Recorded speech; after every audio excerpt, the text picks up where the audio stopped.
Bueno, continuamos con la clase de concurrencia.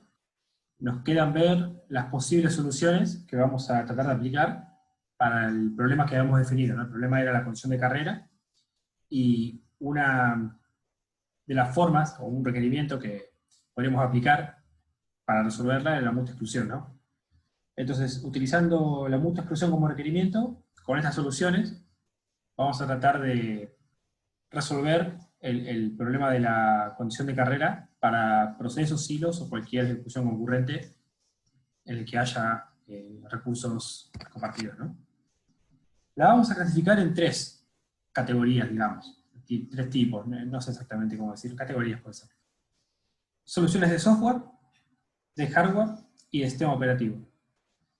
Las de software van a estar relacionadas más bien con el uso de flags, el uso de alguna estructura de condiciones, tal vez alguna función que se ejecuta, pero que siempre nos va a garantizar que un solo proceso ejecute su propia región crítica, ¿no?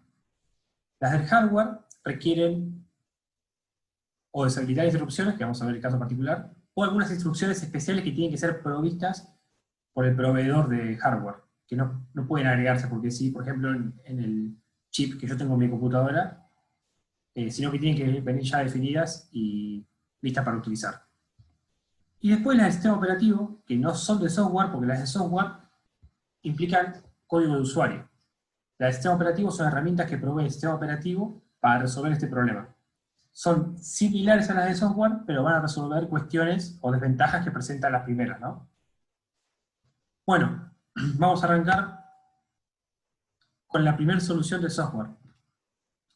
Acá la parte de lógica que les había mencionado, que podría ser un poquito más compleja de entender, ¿no? Pero bueno, vamos a aclarar la mente y a pensarlo. Vamos a definir lo más sencillo que se pueda una variable turno que vale 0, ¿no? Acá en Critical Section vamos a ejecutar el código que involucra a diferentes recursos compartidos entre procesos o hilos. Entonces, el while, en ambos casos, esto puede ser procesos o hilos, ¿no? No importa, vamos a hablar de procesos o hilos. En ambos casos el while lo que va a hacer es realizar una espera o una especie de bloqueo hasta que cada proceso o hilo pueda avanzar la ejecución.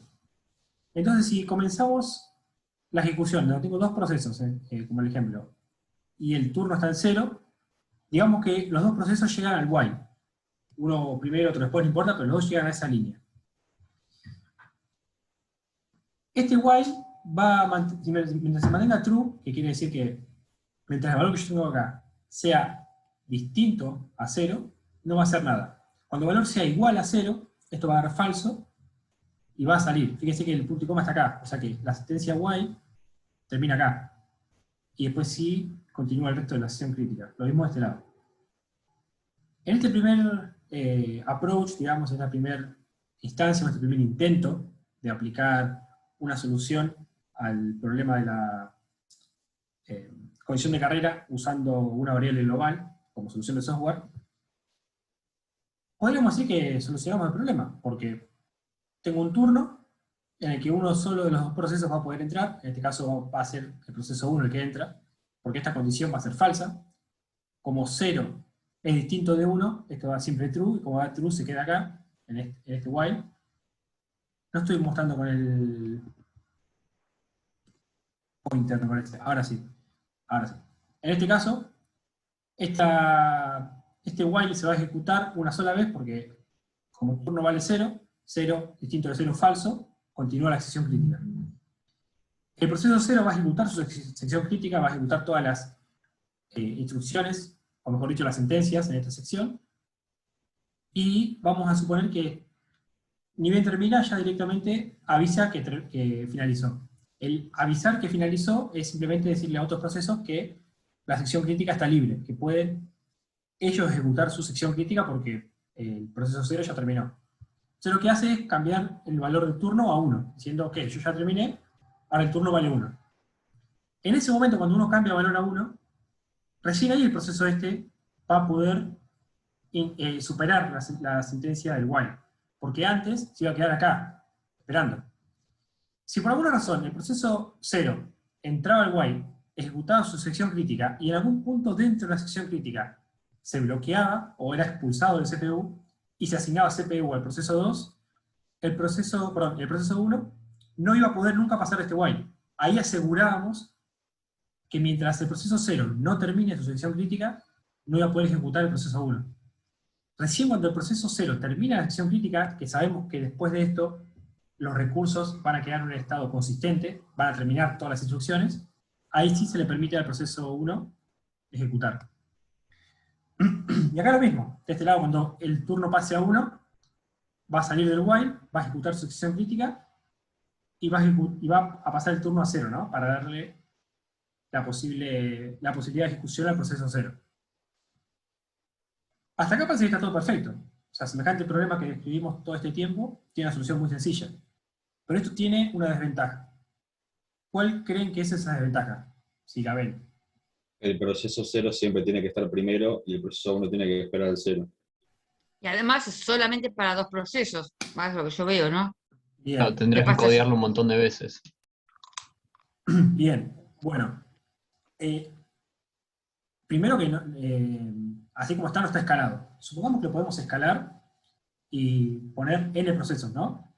Así todo lo que va a pasar es que, no me acuerdo quién fue el que lo dijo, que también vamos a tener que alternar siempre entre proceso 0 y 1, o 0, 1, 2, n, no importa. ¿Por qué? Porque este proceso lo que está diciendo es, liberé el recurso a la sección crítica, pero solamente podés ejecutar el proceso 1, nadie más. Si este proceso ejecutó su sección crítica y quiere volver a entrar, no va a poder volver a entrar hasta que el proceso 1 no ejecute su sección crítica, porque este es el que permite volver a entrar. Entonces, si tengo un proceso que tiene que ejecutar su sección crítica 80 veces, y otro que lo va a hacer tal vez una vez, pero no sabemos cuándo, este se va a quedar bloqueado 79 veces, o se va a quedar bloqueado esperando ejecutar sus 9 ingresos, porque este no ejecutó nunca. Y esto viola una de las condiciones que habíamos hablado hoy, que es que... no me acuerdo dónde estaba. No me acuerdo dónde estaba. Que lo habíamos mencionado. Que es que cualquier proceso que quiera entrar a la región crítica y no hay otro proceso en esa región, tiene que poder hacerlo. Una vez que el proceso 0 pasó su región crítica y quiere volver a entrar, no puede hacerlo. Pero no puede hacerlo y no hay ningún otro en esa sección crítica. Entonces, tenemos un problema. El proceso 0 debería poder entrar a la región crítica. ¿Dónde estaba? Acá está. Esta condición estaba buscando. El ingreso a la sección crítica tiene que ser inmediato cuando ninguno otro está ejecutando. Como verán, es una consideración deseable. Así todo es un problema grave, porque este proceso nunca puede continuar. Entonces vamos a aplicar un pequeño fix a esto. Vamos a agregar... Bueno, vamos a agregar otra condición. Pero antes vamos a definir un problema que presentan las soluciones de software, que me he olvidado que lo veíamos ahora. ¿Qué es esto, no? ¿Por qué esto puede ser un problema? ¿Por qué creen que puede ser un problema? Pues está trabajando todo el tiempo. O sea, es no hace un... Claro, no Consume hace mucho nada, pero recurso. está... Consume recursos operando. sin hacer nada.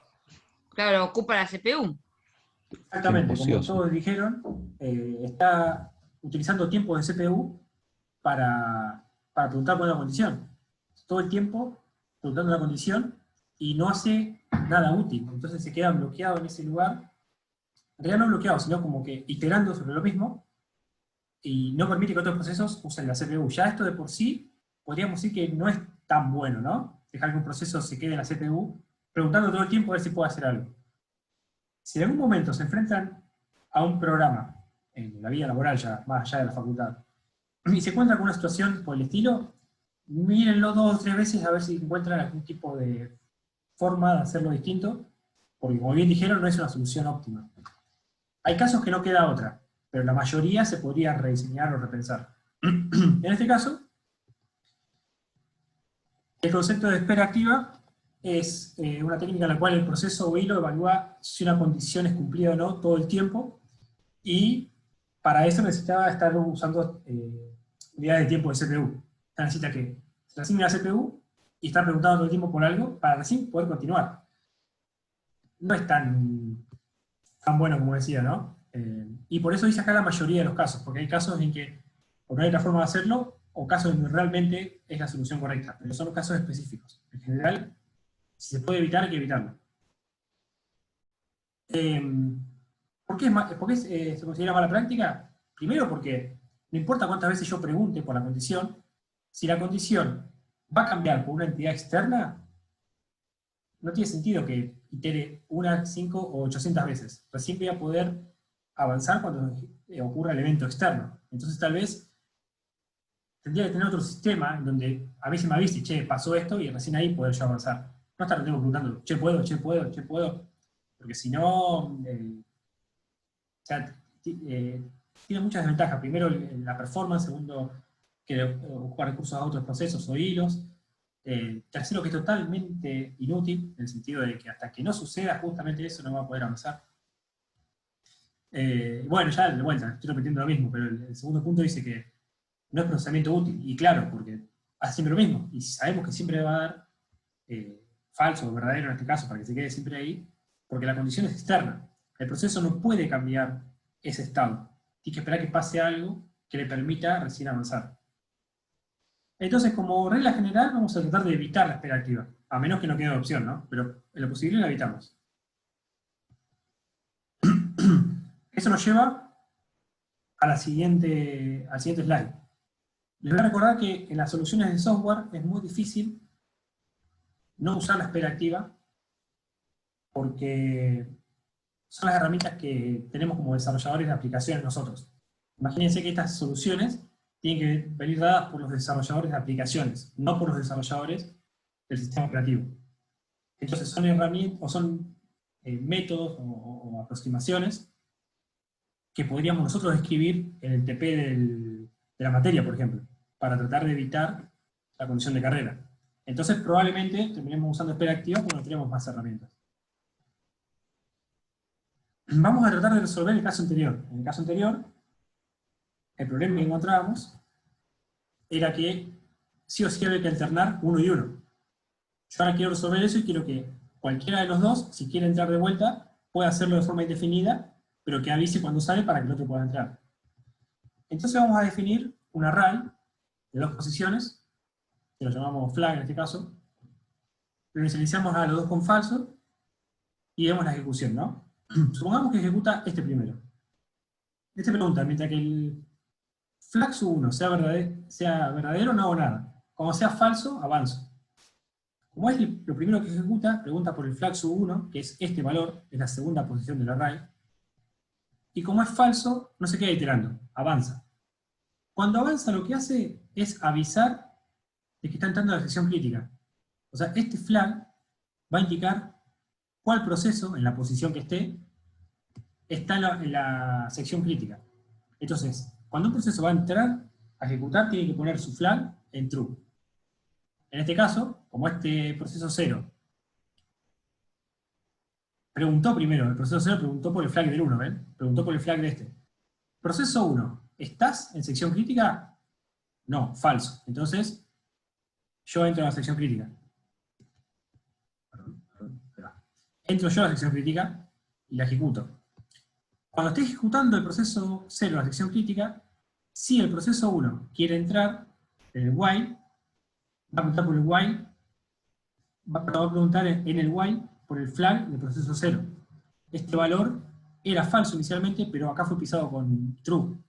Entonces, como esto va a devolver true, el proceso 1 se va a quedar iterando en espera activa hasta que el proceso 0 finalice la sección crítica y vuelva a asignar un valor a flag que sea falso.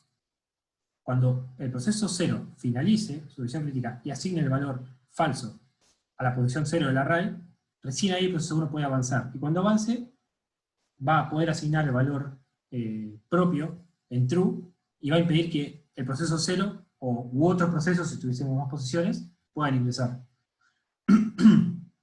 Acá se ve que si, por ejemplo, el proceso 0 ingresa, asigna su valor en true, está en la sección crítica, el proceso 1 no llegó nunca acá. Supongamos que no llegó nunca a esta porción de código, ¿no? Está en otro lado. Este ejecuta sección crítica, sale. Por alguna razón tiene que volver. Y cuando vuelve, se encuentra con que el flag 1 es falso porque este nunca pasó, puede entrar de vuelta a ejecutar su sección crítica. Con esto resolvemos el tema de la alternancia que mencionábamos hoy. Ya no necesitamos más que el proceso 1 ejecute y luego el 0, y luego el 1 y luego el 0. Con este approach nos aseguramos de que cualquiera de los dos procesos que quiera ejecutar su sección crítica puede hacerlo siempre y cuando el otro no esté en su sección crítica, ¿no? Parecía ser que es la solución correcta. Pero esto tiene un problema. ¿Ven el problema? ¿O se les ocurre? Podría Ahí. ser que ambos pasen el while al mismo tiempo, antes de que el otro cambie la flag. Exactamente. Exactamente, sin querer, caemos de vuelta en la condición de carrera. Porque si estamos en la posición inicial, este pregunta, ¿el flag 1 está vacío? ¿Está en falso? Sí. Quiere decir que el proceso 1 no está en la sección crítica. Entonces, ingresa.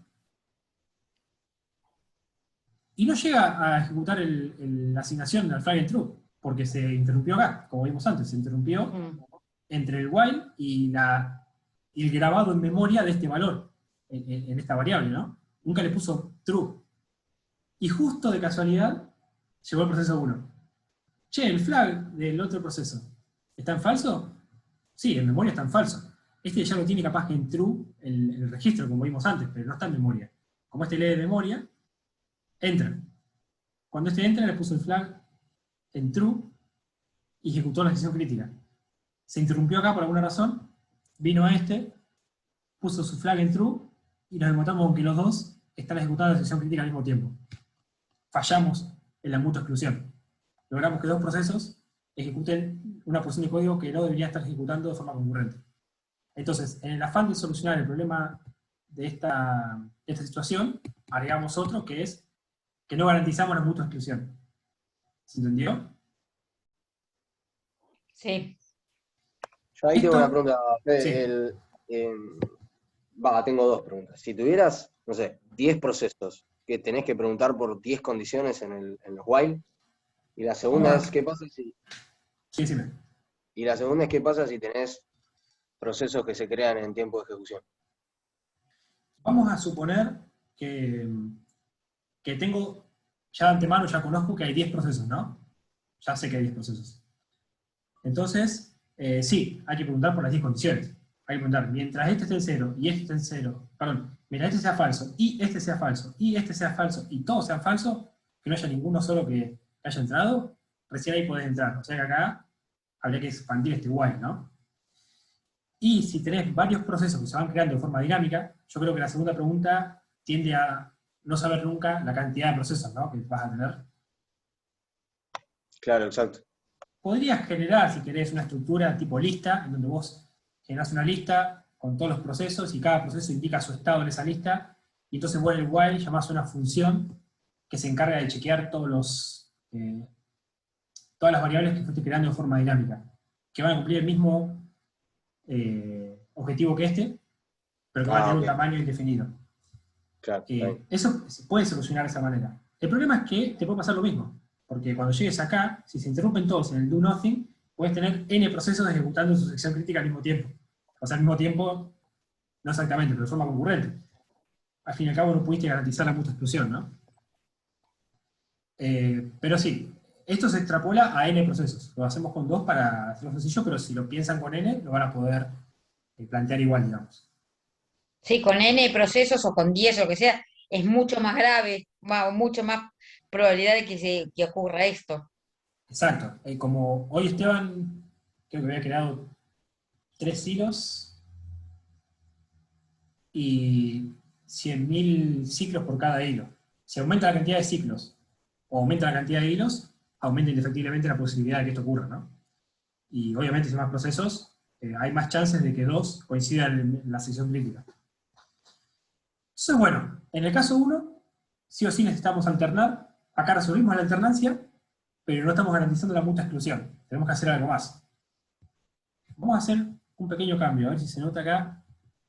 No se nota tan claro, pero bueno. El cambio es que no asignemos el flag acá, no asignemos el flag dentro del while. Asignémoslo fuera, diciendo, che, yo ya me quiero reservar la ejecución. Y después sí entrar. ¿Se entiende? Con esto yo ya le aviso al proceso, che, proceso, en este caso proceso 1, ya estoy entrando en la sección crítica, así que déjame ejecutar a mí, y después salgo y te lo libero. Y esto es lo mismo. Antes de entrar, pregunta por el flag.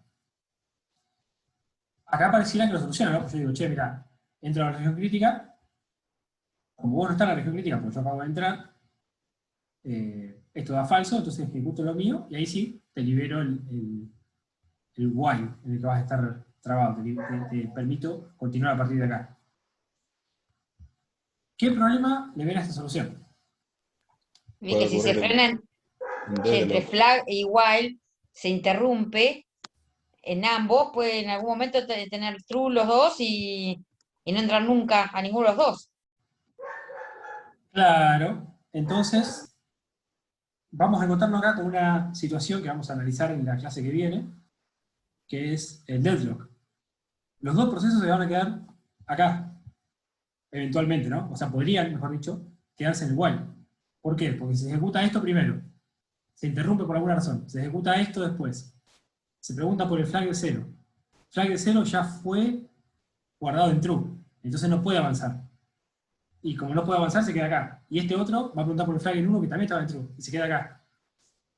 Logramos que dos procesos se queden haciendo literalmente nada por toda la eternidad, hasta que venga Esteban y le mande kill a todo, y apague la computadora y lo prenda fuego. Generamos una situación que vamos a analizar con más detenimiento más adelante, que es un deadlock. El deadlock puede ocurrir por varias condiciones. En este caso, tenemos un deadlock con espera activa, ¿no? Porque tenemos un while acá. A veces los procesos en deadlock no están ejecutando. Estos de casualidad van a quedar ejecutando porque estamos usando espera activa, ¿no? Van a quedar pasando todo el tiempo de ready a execute, van a preguntar por el flag todo el tiempo, van a salir cuando sean expulsados, y así por siempre, porque no van a poder nunca modificar esta variable. Y si esto lo consideramos con más procesos, podemos llegar a una situación igual, en la que cada proceso bloquee el otro, digamos. Si tenemos que el proceso 0 bloquea el 1, el 1 al 2, el 2 al 3, hasta que el n bloquea el 0, tenemos una especie de círculo y estamos en el mismo problema. Entonces, hasta ahora no hemos podido resolver las cuestiones que tenemos que resolver con un while y un par de flags, ¿no? Una pregunta, Sí, ¿el deadlock se lo considera como un bloqueo?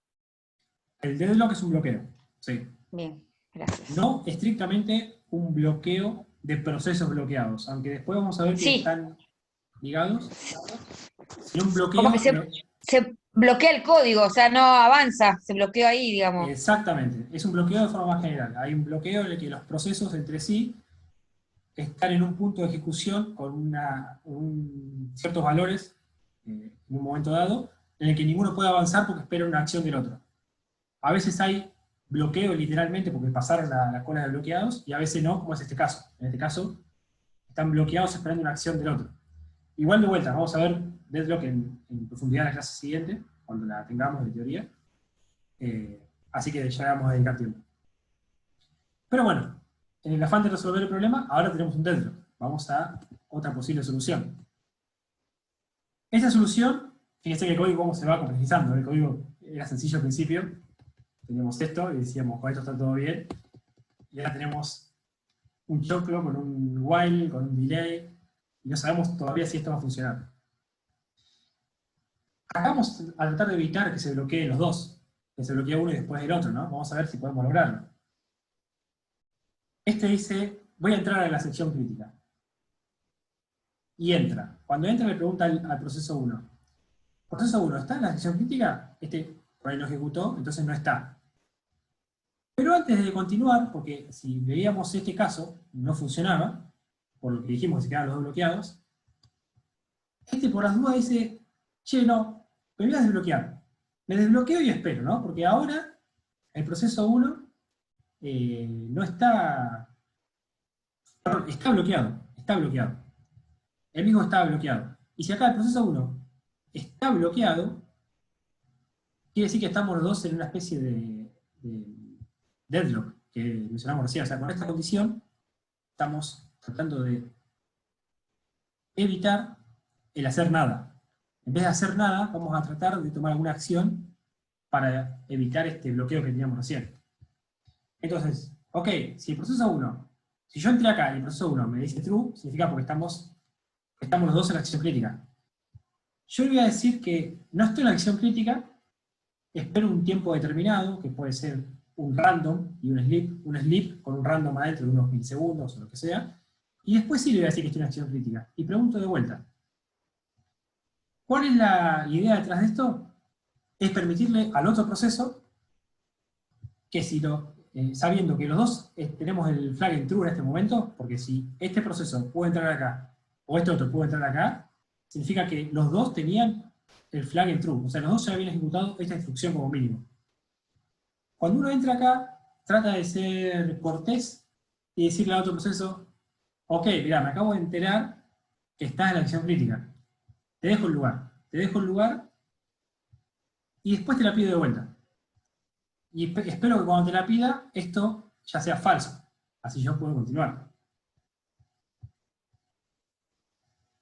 Una vez que, por ejemplo, el proceso 1 entra, perdón, el proceso 0 entra, pregunta al proceso 1 y le dice true. Dice, bueno, te dejo mi lugar.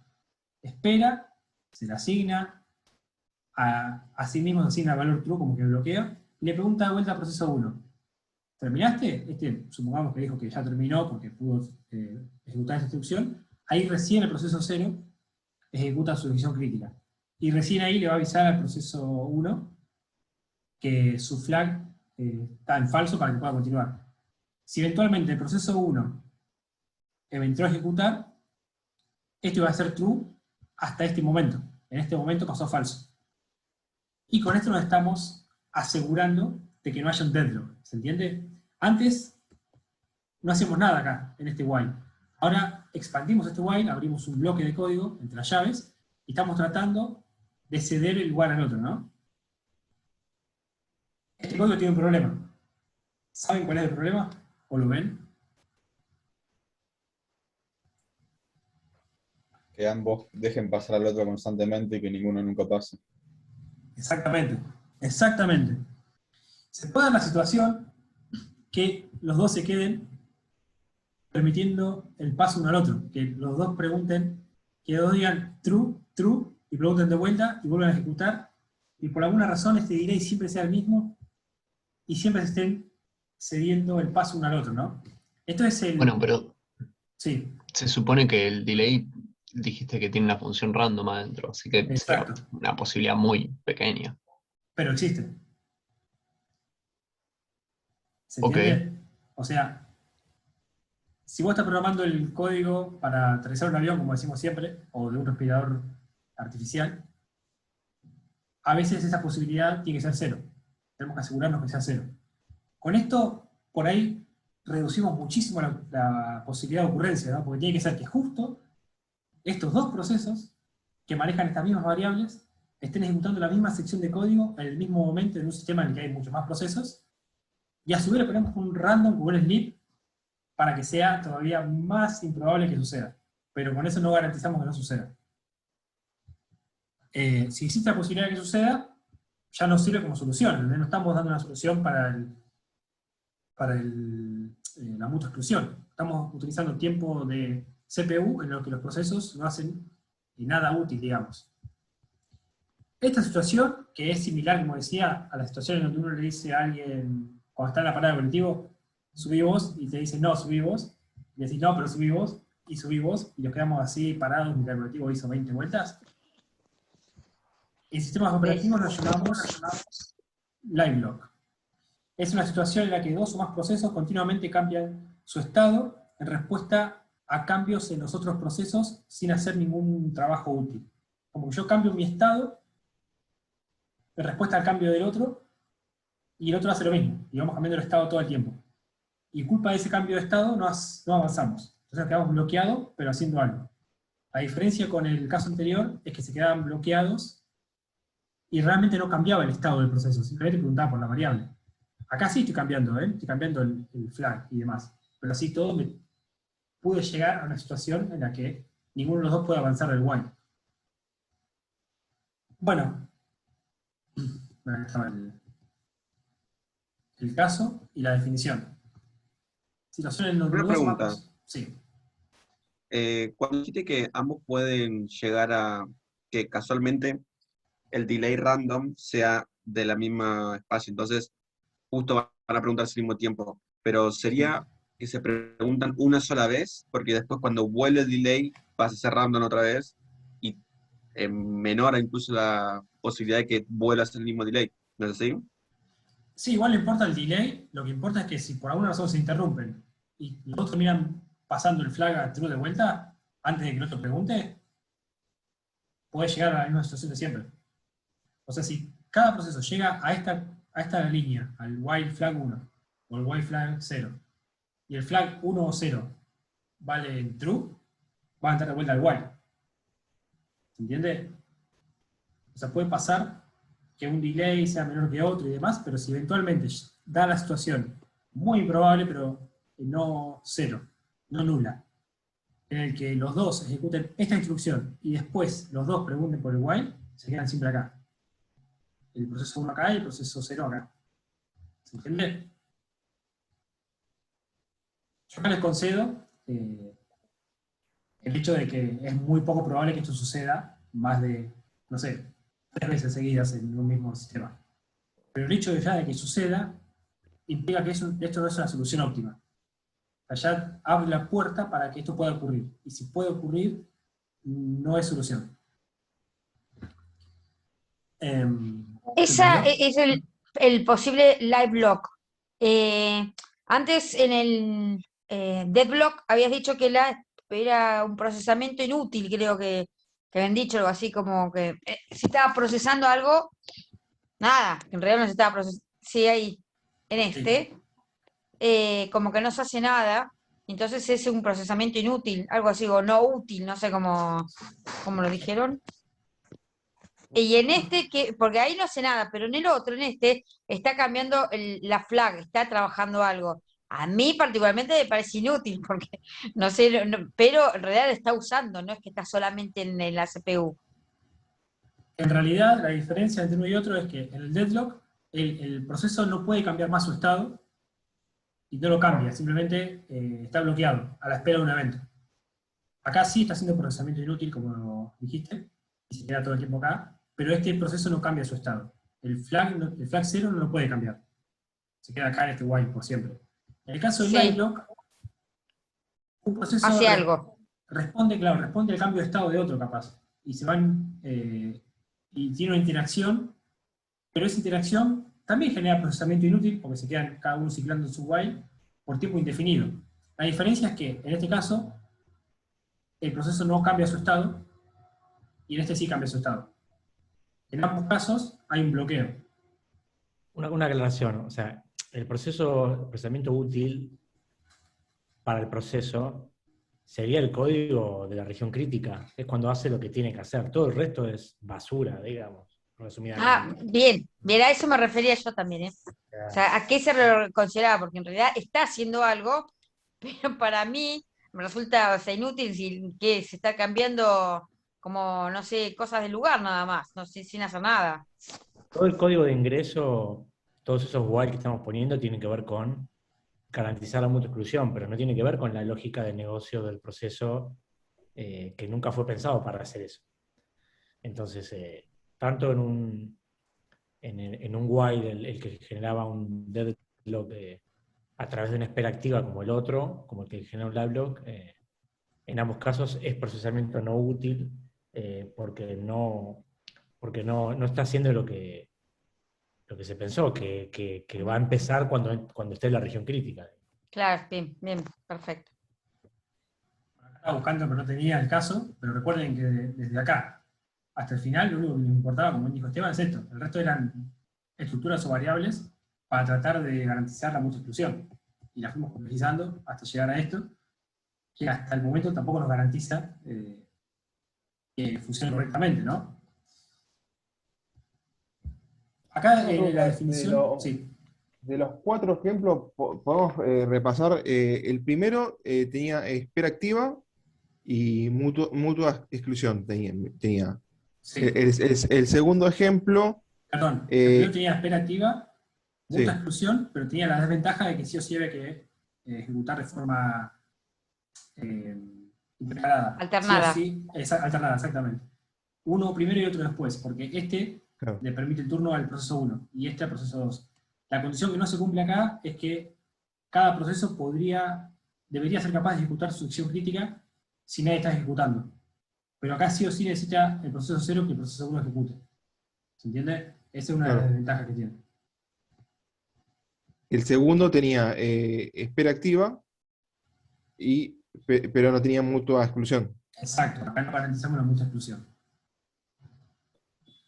Y el tercero, Garantizamos la mucha exclusión, sí, pero tiene la posibilidad de deadlock. claro. Y el cuarto, garantizamos la mucha exclusión, evitamos el deadlock, porque en lugar de no hacer nada, o preguntar por esto, tratamos de cambiar el estado, pero estamos en la situación en la que podemos crear el otro tipo de bloqueo, que es el live lock. ¿Entiendes? Sí. O sea, cada una tiene una desventaja. Y fíjense que el código, como decía, es cada vez más complejo. Aunque sean pocas líneas, aumenta la complejidad. En el libro van a ver que hay dos algoritmos que no nos solemos explicar en la clase, pero que les recomiendo que lo lean. Son el algoritmo de Becker y el algoritmo... No me acuerdo el nombre del otro.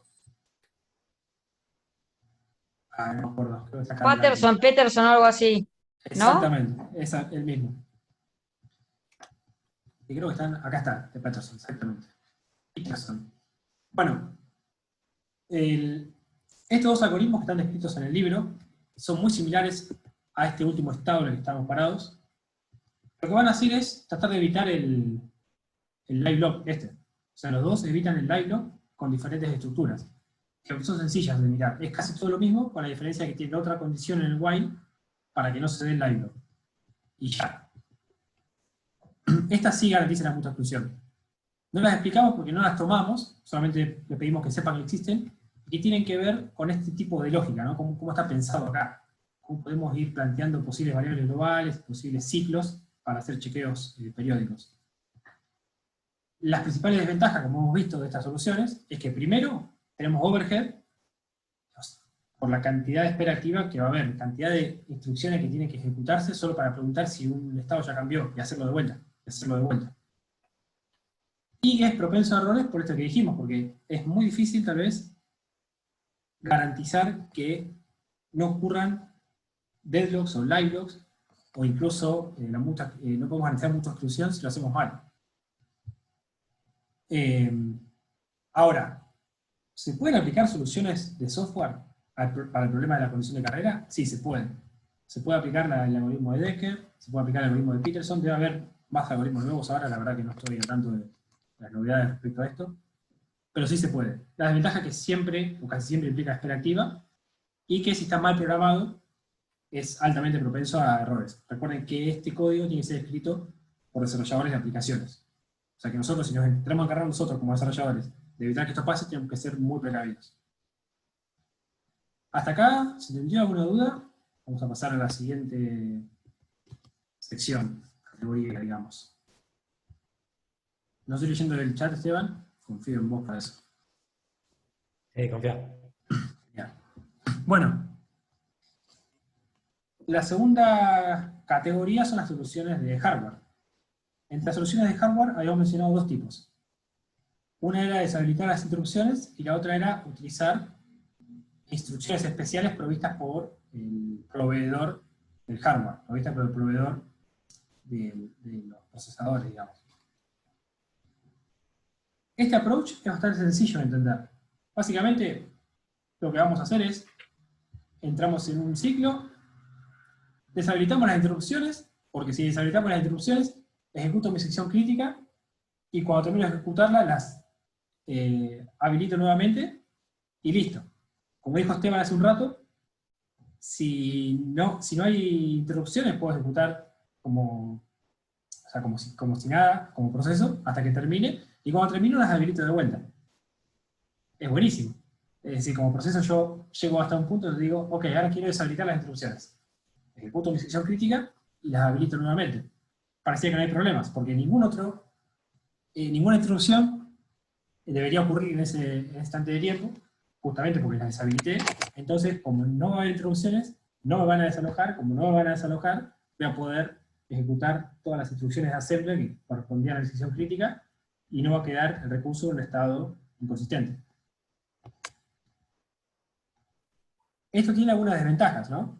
Primero, Sí. escucho desventajas, a ver qué opinan. ¿Cuáles desventajas puede tener esta herramienta?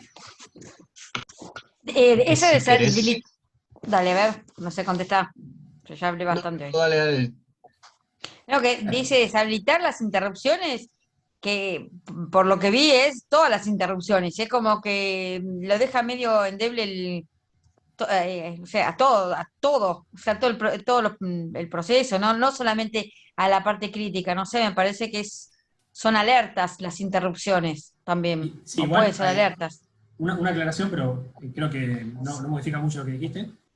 Se deshabilitan solamente las interrupciones mascarables. No se pueden deshabilitar todas las interrupciones. Eso como lo habíamos visto en la clase Ok, inicial. está Solamente bien. podemos deshabilitar cierto tipo de interrupciones, pero deshabilitando esas, casi que nos aseguramos que nadie me va a quitar el CPU. Bueno, que Sí. igual, por ejemplo, si enchufo unos auriculares, va a haber una interrupción. Sí, pero posiblemente no sea desalojado tu proceso. Y esa es la clave. Como no se desaloja, como no hay cambio de contexto, no vas a tener el problema de que no vas a ejecutar las siguientes instrucciones. Igual ya hemos visto antes cuando eran, ¿te acordás? Bloqueantes y no bloqueantes, como que le cambia el contexto de lo que es ¿cómo eran? No sé qué que eran los no bloqueantes, no, o los bloqueantes, pasar a no bloqueantes es como que después te deja algunas cosas que tenés que andar fijándote, qué es lo que dejaste, digamos, en el limbo, que la interrupción te lo controla, algo del proceso, o sea, en las primeras clases. No me acuerdo O sea, a mí me parece exactamente. como que queda más Sí. inseguro sacando todas las interrupciones.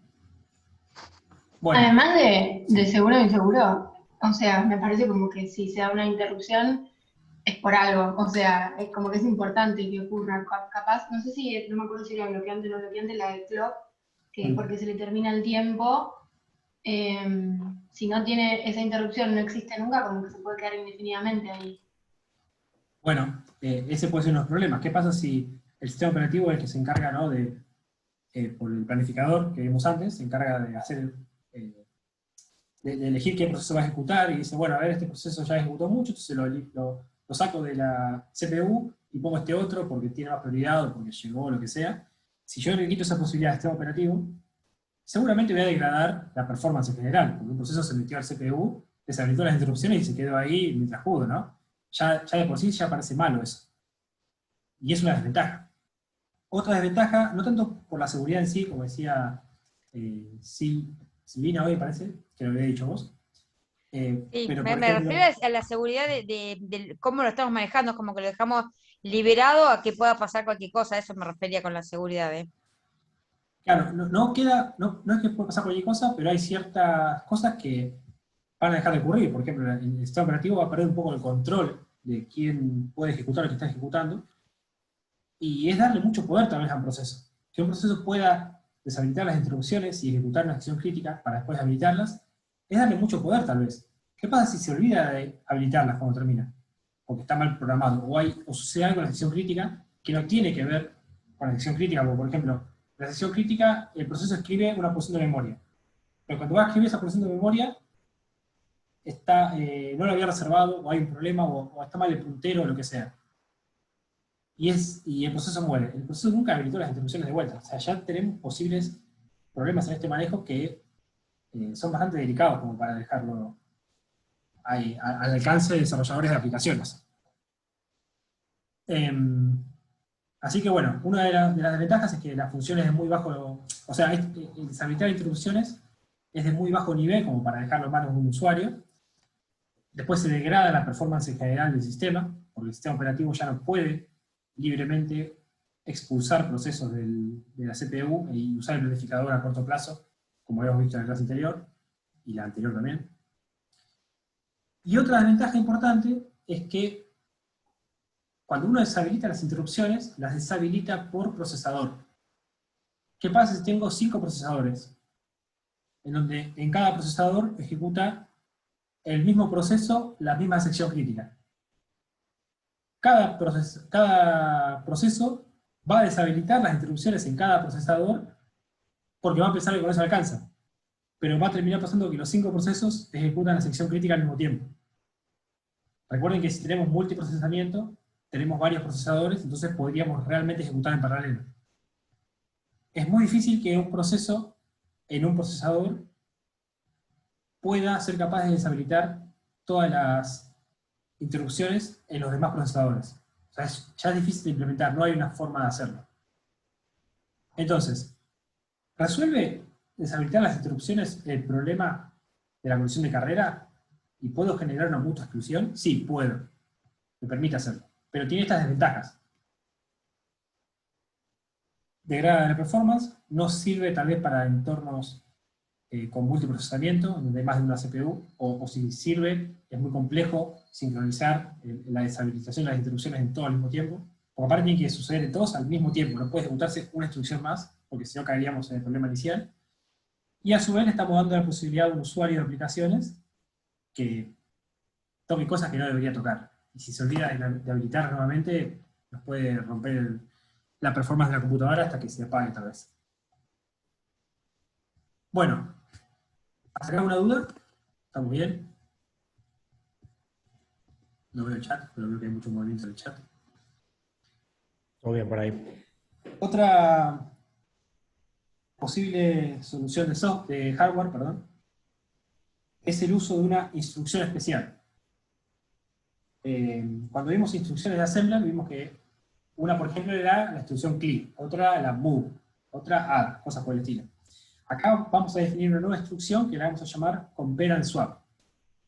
Que si bien ustedes la están viendo ahora como si fuera una función, se escribe de esta manera para entender cómo funcionaría. Pero sería una sola instrucción que se puede llamar compare and swap si le pasan los valores, ¿no? Los 2 o 3 parámetros que necesita. Esto es un poquito complejo tal vez de entender a la primera, así que si no lo entienden no se preocupen. Pero una vez que la agarren la mano, la lógica es sencilla. Esto hace lo siguiente. Se le pasa un valor que es, digamos, la variable global, entre comillas. Es el valor compartido por todos los hilos o procesos. Le paso otro valor que es el que yo quiero preguntar si está asignado a la variable global. Es decir, le paso la variable global y le digo, che, ¿ese valor es verdadero? Y si es verdadero, ponelo en falso. O sea, el test value es el valor con el cual yo quiero ver si ya está asignado a la variable o no. Estoy preguntando si el valor está en la variable o no. Y le paso un nuevo valor para que, si se cumple esta condición, le asigne el nuevo valor. Vamos a analizar un poquito más a fondo el código. Defino un entero, puede ser un entero en este caso porque lo usamos con números, puede ser un char, no importa, un valor. A este valor le asigno lo que le pasé como parámetro y pregunto, ¿el valor que está ahora mismo en esta variable es igual al valor que yo quiero fijarme si está?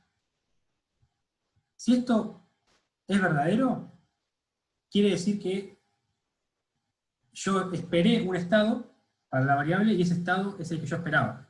Entonces, quiero que se pise ese valor de la variable y se ponga el nuevo valor. Y que devuelva siempre el valor que se encontraba en la variable. Esto lo que va a hacer es que, si lo que estaba en la variable es igual a lo que yo quería testear, pisa la variable, si no la deja igual. Si no se entendió, como les digo, porque es complejo, no hay problema. Ahora cuando le damos el uso, capaz que es más sencillo. Bueno, esto es lo que les decía. Esta lógica está expresada en el lenguaje C para entenderlo, pero esto es una instrucción, esto no se interrumpe. Esto está aclarado para que sepamos de que no se puede interrumpir acá, por ejemplo. ¿Se va a ejecutar todo o nada? No va a haber interrupciones como nos pasaba en el ejemplo del contador, en el que desglosamos el contador más en 3 instrucciones de assembler. Acá es solamente una instrucción atómica que se ejecuta o no se ejecuta. Listo. Acá tenemos el caso, que tal vez sea más difícil de entender, pero no importa, tranquilos. Acá definimos la función, tiene otro nombre, solamente para no escribir el choclo del nombre, es lo mismo, o sea, se le pasa el valor de la variable actual, el que yo quiero ver si existe, y el nuevo valor eventualmente, y definimos a la variable, que va a ser la compartida, como el status, ¿no? Para saber si la región crítica está libre o ocupada, en un caso u otro. Entonces definimos que la región crítica está libre, ¿no? Este puntero a la Word va a ser free momentáneamente. O sea, nos va a devolver el valor free. Significa que está libre. Tengo dos procesos con este código. El proceso va a preguntar en el while si el valor que me devuelve esta función es busy, no hagas nada.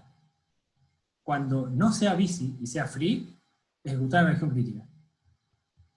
Y cuando salga, ponerle free. Esto es muy parecido a este código. De hecho, es idéntico a este código.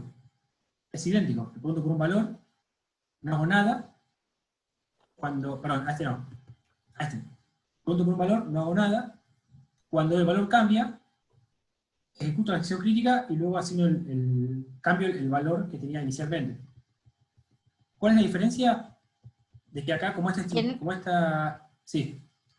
Que no es que le da el permiso al otro proceso, sino está diciendo que eso queda habilitado para poder ser usado. Entonces lo puede usar cualquier proceso, que en este caso también podría ser el proceso 1, entonces ahí no hace la alternancia, no sé, como que no alternan como en el código que mostraste antes. Acá puede volver el mismo proceso a ejecutarse.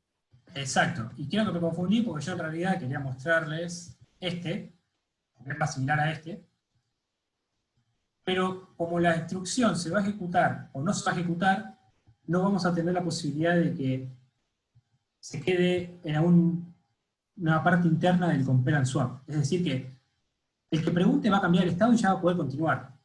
Y listo, no es que puede ser que los dos les dé true el while al mismo tiempo, o que los dos encuentren que la función compare and swap les devuelve busy, o mejor dicho free, al mismo tiempo. O le pasa a uno o le pasa al otro. Porque esto que está definido acá se va a ejecutar en uno de los dos procesos primero. Y no se puede interrumpir. Se ejecuta una, y cuando va a ejecutar el otro, supongamos que el while ejecuta y esto le da free, y avanza, y viene a ejecutar a este ya no le puede dar free. Porque no hay más de una instrucción. La instrucción es una sola. Esa es la clave del compare and swap. Profe, Y la lógica, sí. compare and swap. Igual, o sea, esto es código C, después compare and swap hará su cosa en Assembler, pero digo, esto se puede implementar así tal cual. No, esto así es para que lo entendamos. La realidad es que esto es una instrucción. Es una instrucción de Assembler. Es como decir que es una de estas líneas que estaban acá al principio. A ver. Es como esto. Una instrucción, listo. Ejecuta y ya. Ok, No es una función C. La escribimos como código C para que se entienda lo que hace, ¿no? Porque es más sencillo tal vez ver la lógica detrás de eso. Ah, ok. Pero esto lo hace con registros del procesador en ese momento y ves una sola instrucción. Y se ejecuta y ya, o no se ejecuta y ya. No es que hay más instrucciones dentro de esta función. Recuerden, compare and swap es una instrucción que viene provista por el por el proveedor del procesador, y que se puede utilizar y va a ejecutar solamente durante un ciclo de CPU. O sea, ejecuta y termina, ya está. No es que se desglosan más instrucciones. Lo escribimos así para entender cómo funciona. Entonces, en este status dijimos que el valor era free. Si free, fíjese cómo hacía. Si yo le paso un valor acá y es igual al test, que sería la condición del if como correcta, como true, eso va a asignar al valor que estaba, a la variable, le asigna el nuevo valor. O sea, si los primeros dos coinciden, se guarda este y se devuelve el anterior. Si vemos este código, esto estaba en free, o sea que este valor va a ser free. Free. ¿Es igual que free? Sí. Entonces, esto ya sabemos que va a devolver free, pero al CR status le cambia el valor a busy. O sea, acá se escribió busy, y esto devolvió true, porque devolvió free, porque devolvió el valor que estaba guardado acá antes de ser pisado. Entonces, como esto da, si yo le pregunté por free, yo le pregunté por este valor, le pregunté si era free, me dijo que sí, le pasé para que lo cambie a busy, todo esto me va a dar free, que no es igual a busy, por la comparación que es acá, entonces continúa. Si este proceso entró a la región crítica, ya dijimos que se había asignado un nuevo valor. O sea, ya no está más free acá, ahora esto vale busy. Cuando venga el segundo proceso a ejecutar lo mismo, le va a pasar el puntero a esta variable, que vale busy ahora, y va a preguntar, busy ¿es igual a free? En este caso, busy ¿es igual a free? No. Como no son iguales, no va a pisar la variable, le va a dejar el valor que estaba, y devuelve igual el old val que venía. O sea que esto, como no son iguales, va a devolver lo que estaba acá almacenado, que era busy, y no va a pisarlo con este nuevo valor. Entonces, el compare swap que está acá va a devolver busy. Busy es igual a busy, true. Entonces, no hace nada, itera. ¿Cuándo va a poder salir de acá? Cuando se ejecute esta línea. Porque cuando se ejecute esta línea, el valor de la variable va a ser igual al test value. Como son iguales, el valor de la variable va a ser pisado con busy, se va a devolver free. Cuando se vuelva free acá, free es distinto que busy, entonces entra en la situación crítica. Y si pasa eso, este otro proceso le va a pasar lo mismo que lo que expliqué recién. Todo esto va a devolver busy, y busy, como es igual a busy, se queda siempre igual. Repito, si no se entendió, no se preocupen, lo pueden revisar después tranquilamente. Es pura lógica. La clave de esta solución es que el compare and swap se ejecuta en una sola instrucción, en un solo ciclo de CPU. No puede ser interrumpido. Entonces, o cambia el estado o no lo cambia. Y eso nos asegura de que uno de los dos va a entrar a la sección crítica y el otro no. Bueno, hasta acá. ¿Alguna duda, consulta? ¿Qué pasa si tuviese más de una CPU? Si tuvieses más de una CPU, no podrías usar el compare and swap. Porque el compare and swap funcionaría solamente por procesador. Así que no sería la solución óptima para más de un procesador.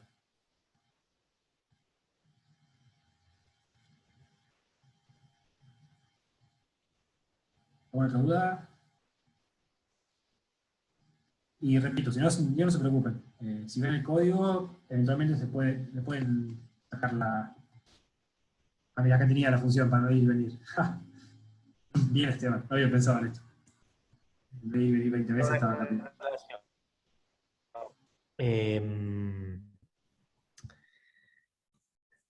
Con respecto a lo de varios procesadores, estoy tratando de recordar.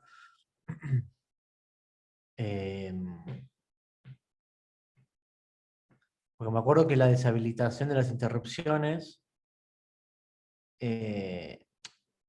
tiene más sentido para una CPU, aunque pueda hacerse en varias, solo que tiene un costo más grande, y entonces por ahí se evita. Ahora acá, no estoy tan seguro, pero vos por ahí, Fede, lo repasaste, si no aplica para muchas, o sí,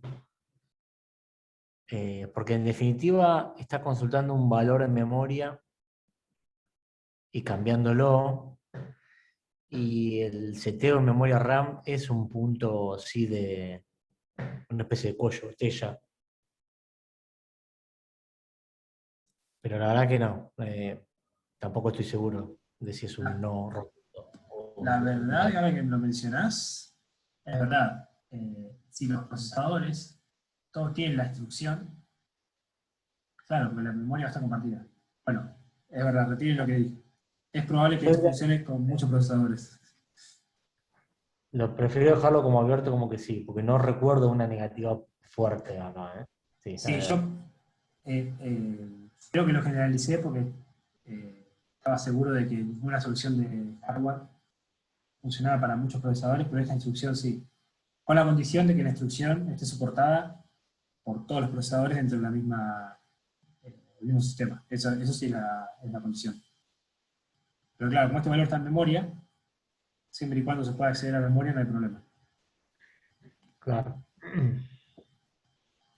Está bien. Bueno, deshago lo que dije.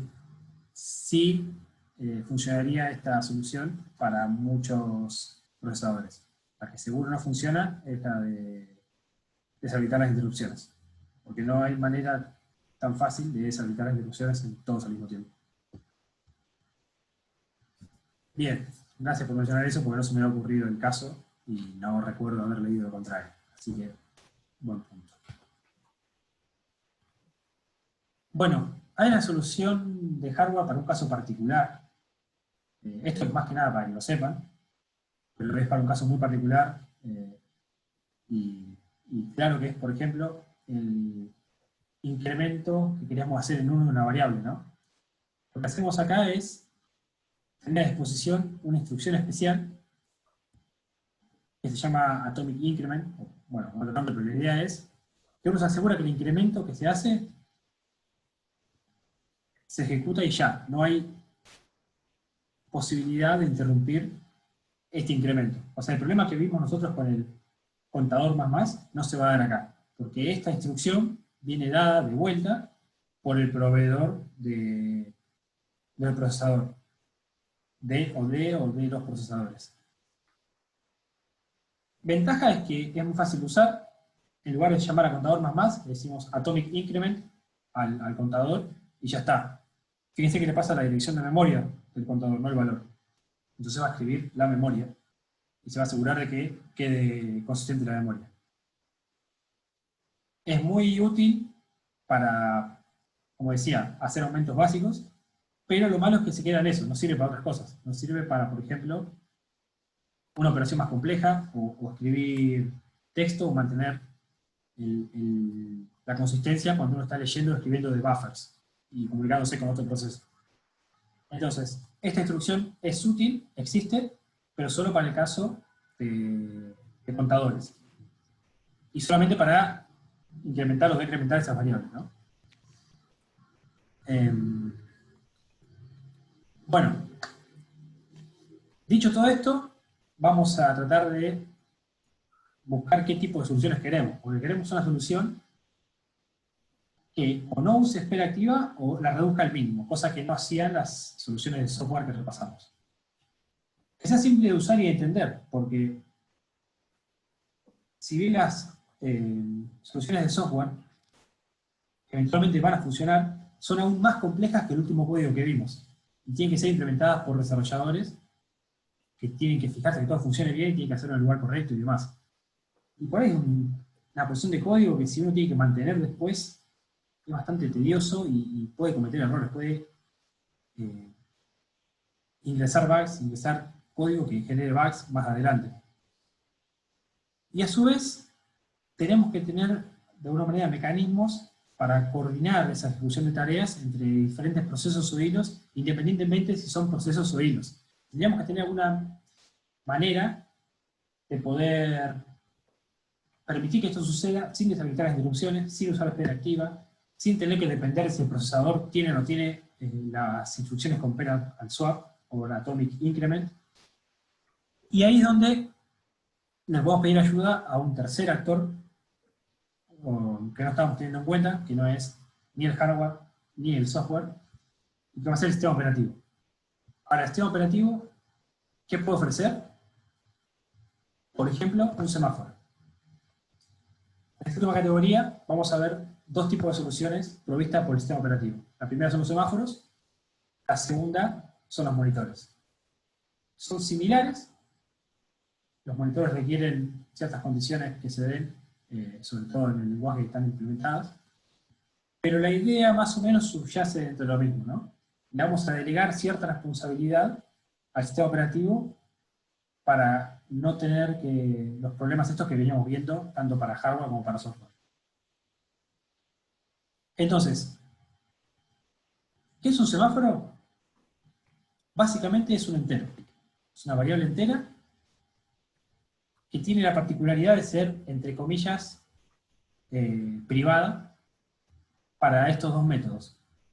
O sea que solamente se puede acceder por el wait y por el signal. Y estas dos funciones wait y signal, que son operaciones, son llamadas del sistema operativo. O sea, wait y signal son syscalls, provistas por el sistema operativo para acceder al o a los semáforos que se definan. Bueno, a ver, se asumen como atómicas, porque en realidad wait y signal no son como compare and swap que vimos acá, que es una sola instrucción. Wait y signal sí son funciones provistas por el sistema operativo. Lo que pasa es que el sistema operativo se va a encargar de que, si por alguna razón un wait o un signal fueron interrumpidos, no se pierda ese estado particular que tenía en ese momento. Y siempre van a asegurarse de que se ejecuten todas las instrucciones antes de finalizar. Por eso las asumimos como atómicas, ¿no? No es exactamente lo mismo, pero cuando hablamos del thread safe, recuerden que dijimos que había ciertas funciones que tenían características que nos aseguraban de que no iban a sufrir colisión de carrera. Bueno, podríamos pensar a wait y signal como si fueran funciones thread safe. Pero en realidad las consideramos atómicas. Es decir, yo ejecuto wait y sé que se va a ejecutar de principio a fin sin problemas. Aunque realmente puedan ser interrumpidas, la realidad es que no van a generar inconsistencias, ¿no? Estamos delegando estas dos funciones que vamos a tratar de forma atómica al sistema operativo. Entonces, ahora el panorama es distinto. Tenemos posibles variables a definir, una o más, en este caso un semáforo, vemos cómo la llamamos, que va a ser un número entero, y que solamente lo puedo modificar llamando al wait o a signal sobre ese semáforo. Acá tenemos un ejemplo de cómo funcionan internamente wait y signal, cómo se implementarían. De hecho, si no me equivoco, este es código, no sé si es pseudocódigo, no sé si no es el código que tiene el wait y el signal internamente. Un semáforo se define principalmente como un valor entero. Acá la estructura tiene que ver con que hay una cola, porque vamos a ver que si por ejemplo tenemos 20 procesos y uno está en la región crítica, cuando los otros 19 quieran entrar, van a estar esperando a este semáforo. Este semáforo tiene que tener algún tipo de referencia para saber cuáles son los otros procesos que están esperando el uso de la región crítica. Y esos procesos se guardan en esta cola. Creo que esto no es estrictamente necesario de que el semáforo se defina con una cola, pero en este caso, en este ejemplo, tenemos primero el contador, ahora vamos a ver qué es el contador del semáforo, que es lo más importante, el valor entero, y después la cola que indica todos los procesos que están esperando para el uso del semáforo. A ver si hay un caso más. Bueno, acá tenemos una discusión. Básicamente lo que vamos a hacer es lo siguiente: ejecutamos código, antes de entrar a la sección crítica, vamos a hacer un wait sobre el semáforo, un wait de esperar, y el mismo semáforo nos va a decir si podemos continuar o no. Si podemos continuar, vamos a poder ejecutar la acción crítica, y cuando terminemos la acción crítica, tenemos que ejecutar un signal. El signal básicamente lo que dice es: semáforo, ya terminé de usar la acción crítica, podés permitir el paso a los demás.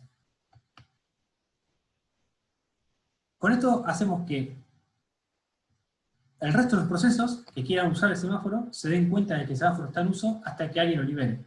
Es similar a lo que hacíamos antes con la variable de turno, con la diferencia de que el count se modifica solamente dentro de estos métodos. Nosotros, como desarrolladores de aplicaciones, solamente tenemos que llamar al wait o al signal del semáforo que definimos y ya. En algún lugar del código dijimos, instanciamos un semáforo, que lo inicializamos, por ejemplo, en un valor entero, que puede ser 1, y después lo que hacemos es ejecutar waits y signals sobre el semáforo. Supongamos que A ver si tengo un ejemplo. Después pasa que no me gusta cómo está acá.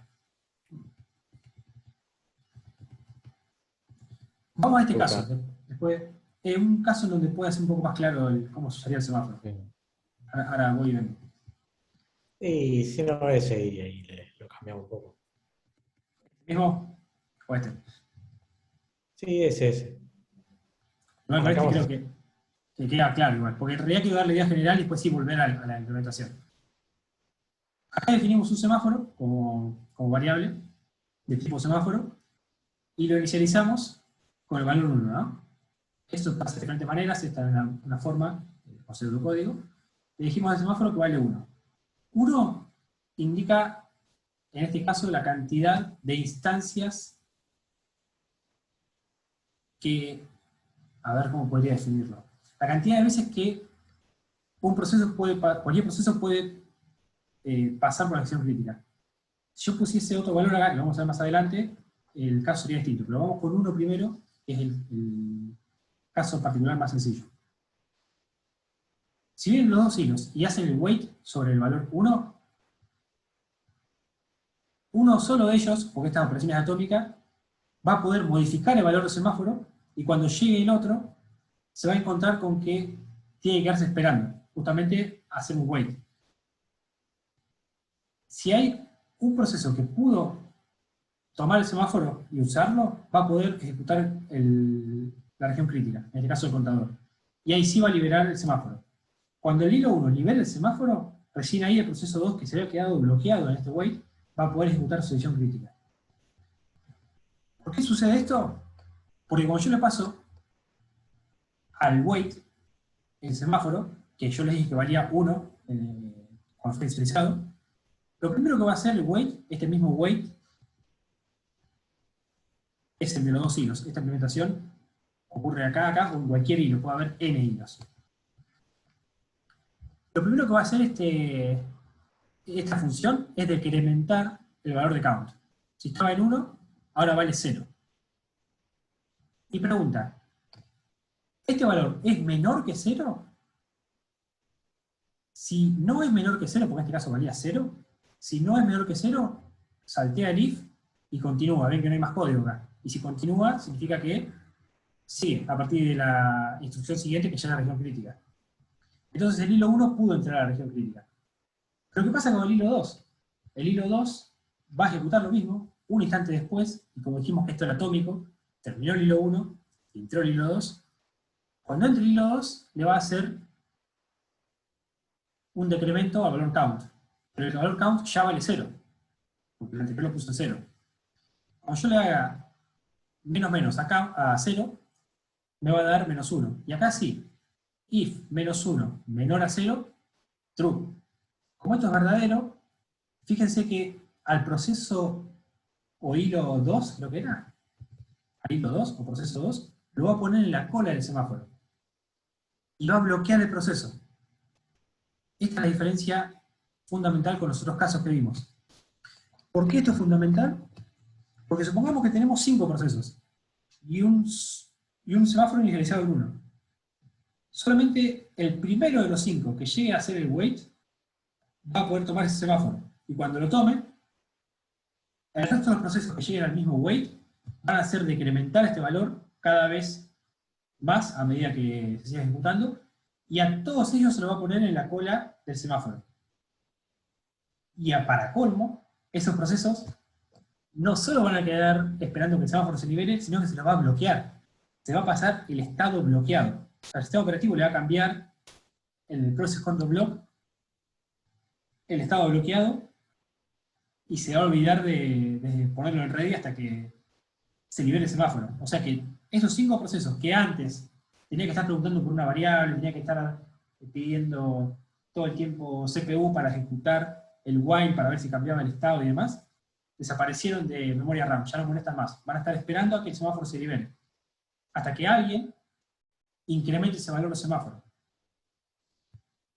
Y se queda en esta cola que les mencioné. La cola va a tener, por ejemplo, si el proceso 1 tomó el semáforo y pudo entrar a la región crítica, que se encuentra en este lugar, el proceso 2, 3, 4 y 5 quedan en cola en el semáforo.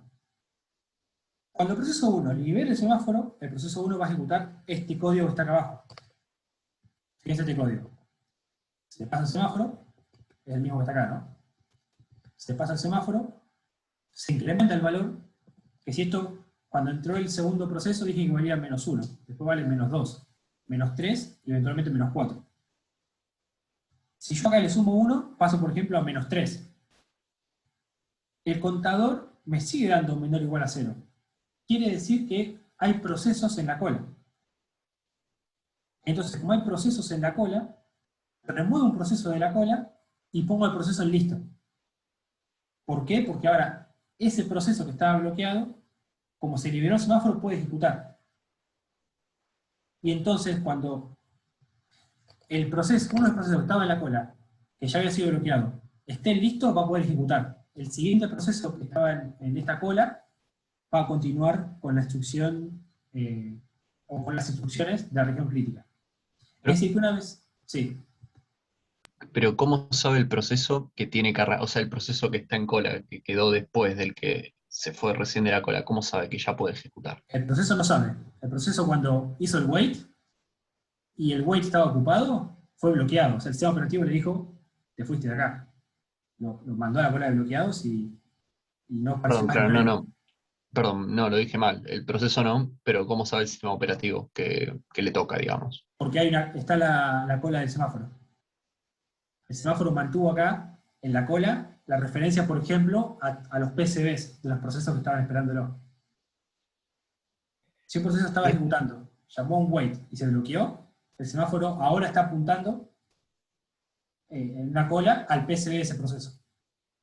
Y así a lo de los demás procesos, en modo cola. ¿Se entiende? Sí. Yo no entendí prácticamente nada de esto. O sea, eso se dispara en la ejecución de la función signal, semSignal en este caso. Sí. Cuando un proceso haga un signal, signal significa desbloquear a un proceso, o sea, levantar el valor del semáforo y si hay al menos un proceso bloqueado, desbloquear a uno de ellos. Todo eso significa la función signal. Entonces, ahí en ese pseudocódigo que dice if count menor o igual a 0, hay unos comentarios, es donde se haría esto, ¿no? Ya siendo código del sistema operativo, va a buscar a un proceso de los que están bloqueados y del estado bloqueado lo pone en estado ready. Entonces, la consecuencia de esto es que ese proceso que antes se había bloqueado y que ahora de estado bloqueado pasó a estado ready, cuando vuelva a tener prioridad para ejecutar según el planificador, continúa la ejecución y entonces continúa desde... Esta línea. Claro, desde después de la última sentencia de la función sendWait. Exacto. O sea que como que termina esa función y continúa su ejecución como si nunca se hubiera bloqueado, digamos, ¿no? Exactamente, nunca se enteró del proceso de lo que pasó. Simplemente ejecutó el wait y lo bloquearon porque no había instancias del semáforo. Pero el proceso nunca se enteró. Y de repente apareció en ready. Y cuando esté en ready, eventualmente va a ejecutar. Y cuando ejecute, va a poder ejecutar su región crítica. La lógica es la siguiente. Cuando haces un wait, le bajás en 1 el valor al entero del semáforo. Y si no hay ningún proceso utilizando región crítica en ese momento, es decir, que el semáforo es mayor o igual que 0, ahora vamos a ver los casos particulares, vas a poder continuar. Pero si el semáforo es menor que 0, quiere decir que alguien ya tomó ese recurso, entonces vos no podés usarlo. El sistema operativo, como sabe que vos vas a estar esperando algo que no sabe cuándo va a ocurrir, un evento que no sabemos cuándo va a ocurrir, prefiere bloquearte. Te va a bloquear y vamos a esperar a que un proceso que está usando el recurso avise que dejó de usarlo para poder desbloquearte a vos. O sea que si un proceso entró, hizo wait, y otro viene atrás, hace wait, el primero puede usar el recurso y sigue ejecutando. El segundo tiene que esperar a que se termine. Entonces a este lo bloqueamos hasta que el proceso 1 avise que finalizó de usar el recurso. ¿Cómo avisa el proceso 1? Haciendo el llamado al signal. Cuando hace el llamado al signal le dice, che, mirá, ya liberé este recurso y me voy. Entonces el sistema operativo que dice, ok, a ver, este semáforo, ¿tenía a alguien en cola? Sí, tiene a este proceso en cola. A este proceso lo desbloqueo, lo pongo en ready, y ahora este proceso puede continuar. Es básicamente, cuando estoy pasando por el wait, estoy levantando una bandera roja, digamos, en donde no puede pasar nadie más. Y recién cuando yo llegue y haga signal, se va a poner el verde de vuelta. Esto es una simplificación porque en realidad vamos a ver que el valor del semáforo puede ser mayor que 1. Pero es algo así, cada vez que yo hago un wait, estoy usando la instancia del recurso. Y si alguien viene y quiere usar el recurso y el valor del recurso es negativo, no va a poder ingresar hasta que otro proceso no lo libere. Igual, tranquilos porque ahora vienen 2 o 3 ejemplos que capaz que les aclaran el concepto. Una pregunta, usted dijo que el wait y el signal son atómicos. Todas esas instrucciones se corren, no sé si nunca se interrumpen. No exactamente. No es que son atómicas, sino que las pensemos como atómicas. En realidad se podría interrumpir, pero el sistema operativo se va a encargar de que si se interrumpen, sigan ejecutando. O sea, si se interrumpen, después finalicen. Entonces, como las esto no pensamos es como código, atómicas. exactamente. De hecho, ve acá, las asumimos como atómicas. Pero si son interrumpidas, el estado que manejaban no va a cambiar. Nos garantiza eso el sistema operativo. A diferencia de lo que pasaba en el caso de las soluciones de software, que no podíamos asegurar que ninguna fuera atómica, ¿no? Y por eso teníamos los problemas de las 4 o 5 que vimos. En este caso, el sistema operativo nos dice, ejecuta esto y yo te garantizo que se ejecuta todo, o no. En realidad sí, se ejecuta todo. No es que no se va a ejecutar. Entonces vos te despreocupás por eso y ya sabes que si haces un wait, le vas a bajar el valor a esto. Y si haces un signal, lo vas a subir. Y después el resto, que se encarguen los procesos. Vamos a ver el caso con 3 procesos, ¿no? Con un valor de semáforo en 1. Este ejemplo, bueno, acá dice 3 hilos, no 3 procesos.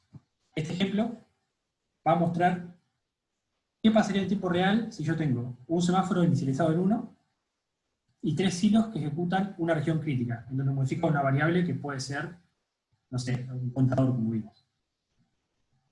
Vienen los 3 hilos en condición de concurrencia, y por alguna razón el hilo A llega primero, ¿no? Y hace un wait. Cuando ejecute este wait, lo que va a pasar, fíjense que acá está la línea divisoria, el valor del semáforo pasa a 0. Pero como el valor del contador no es menor a 0, no bloquea, acá dice block this process, no bloquea a este proceso. Solamente cuando el valor es menor a 0 va a bloquear al proceso que llamó a wait. Como cuando el proceso A ejecute este block, este wait, con este valor, como no es menor a 0, no bloquea al hilo A. Entonces este hilo va a entrar a su sección crítica. ¿Se ve acá la flecha roja? Es que entra a la sección crítica. Estaba ejecutando la sección crítica con una o más variables. Por ahí se interrumpió y ejecutó otro hilo, como ya vimos que voy a pasar. Y este hilo B ahora sí ejecuta el lock, ¿no? Dice, ahora quiero yo usar la sección crítica. Si venimos acá, esto valía 0, le resta 1, vale menos 1. Como esto vale menos 1, y es menor a 0, voy a poner al hilo B, perdón, en la cola del semáforo, y voy a bloquear al hilo B. Y es exactamente lo que ocurre en este instante de tiempo, ¿ven? El valor del semáforo vale menos 1, la cola del semáforo ahora contiene al proceso B, y acá se ve en línea punteada que el hilo B está bloqueado en el semáforo. ¿Ven acá? Se queda bloqueado. Si alguien quiere preguntar algo, pregunte, ¿eh? No sé si es sin querer o no. Fede, entonces, si el valor del semáforo lo inicio en 0 al principio de todo, y el hilo A hace el wait. Sí. Ahí directamente ya no entra nada, queda ahí bloqueado. Exacto, eso sería una mala implementación para este caso, porque te quedarían... O sea, Perdón, o sea, ¿debería siempre inicializar los semáforos en 1, o número positivo, o puedo inicializarlo en 0? No, vamos a ver que se puede inicializar en 0, pero para casos especiales. En este caso en particular, este tipo de semáforo que estamos viendo es un semáforo para mutua exclusión. Como dijimos que la mutua exclusión tiene que permitir que un solo proceso ejecute una sola porción de código, generalmente, y si no, por no decir siempre, todos los semáforos para mutua exclusión, que solemos llamar mutex, se inicializan en 1. Creo que no hay ningún caso por el que no inicializar un semáforo para mutua exclusión en 1. Pero sí, para otros casos podemos inicializar semáforos en valores mayores o en 0. Pero eso lo vamos a ver un poquito más adelante hoy. Si vamos a usar un semáforo para mutua exclusión, sí o sí tiene que ser inicializado en 1. ¿Entiendes? Ok, podría, por ejemplo, inicializarlo en 0 si, no sé, estoy pensando en voz alta, si tengo que hacer algo en una lista o en un array, pero tengo que tener algún elemento, o sea, tiene que tener algún elemento de ese array. Exacto. Entonces, si en el momento de en algún hilo, cuando yo agregue algo en esa lista, ahí hago como el signal y calculo que el hilo A se quedaría como en el wait, y cuando el otro hilo hace el signal, ahí entra. Exacto. Exacto. Ese es otro uso de los semáforos, que como les decía, vamos a ver un poquito más tarde hoy, y seguro lo van a practicar después, así que se van a familiarizar con eso. Pero sí, el semáforo puede ser inicializado en valores desde 0 hasta infinito positivo, siendo un número entero. No deben jamás en su vida, bajo ninguna circunstancia, esto anótenselo, grábenselo, tatúenselo en el brazo, inicializar semáforos con valores negativos. No está permitido. No es que es una forma de resolver. No está permitido. Un semáforo se inicializa de valores de 0 para arriba. Pero, en particular, los semáforos que resuelven el problema de la conexión de carrera con mucha exclusión tienen que ser sí o sí inicializados en 1. Entonces, por eso es que este valor está en 1, ¿no? Ahora igual vamos a ver más casos y vamos a ver por qué inicializaríamos el semáforo en un valor distinto de 1. Fede, Sí. Cuando el B entra en la región crítica, el valor del semáforo no está en positivo ni en 0, o sea, está en -1. Cuando salen de la cola, entonces no tienen que volver a chequear ese valor, ¿no? Para usar la región. Exacto, exacto. Ahora llegamos a este caso porque... A ejecutar. Exacto. Ahora vamos a ver exactamente por qué. Lo habíamos mencionado por arriba, pero ahora que vemos el código se va a ver más clarito. Yo me había quedado acá, me parece, en donde dije que el proceso B se bloquea, y el proceso B, si se fijan, se bloquea en esta línea, o sea, se bloquea como dentro del wait en la última sentencia o instrucción, ¿ven? Eventualmente, cuando el proceso B inicie de nuevo, va a iniciar a partir de acá. Y cuando inicia a partir de acá, no hay un while para volver arriba, simplemente continúa. Y si continúa, va a seguir la sección crítica, como vemos en este caso, ¿ven? Está el wait, y cuando termina el wait, sigue la sección crítica. Entonces, el proceso A tomó el semáforo, vale 0. El proceso B quiso tomarlo, pero lo puso en negativo y se bloqueó. Entonces el semáforo lo pone en su cola y el sistema operativo bloquea el proceso B. Mientras tanto llega el proceso C, que quiere hacer lo mismo. Hace un wait sobre el semáforo y no solo se encuentra con que ya está ocupado, sino que hay un proceso esperando. Entonces, se encola al proceso C y se lo bloquea, ¿ven? En este instante. Y ahora el semáforo vale -2. Una cosa que pueden notar acá es que el valor negativo del semáforo indica la cantidad de procesos que están en la cola de ese semáforo.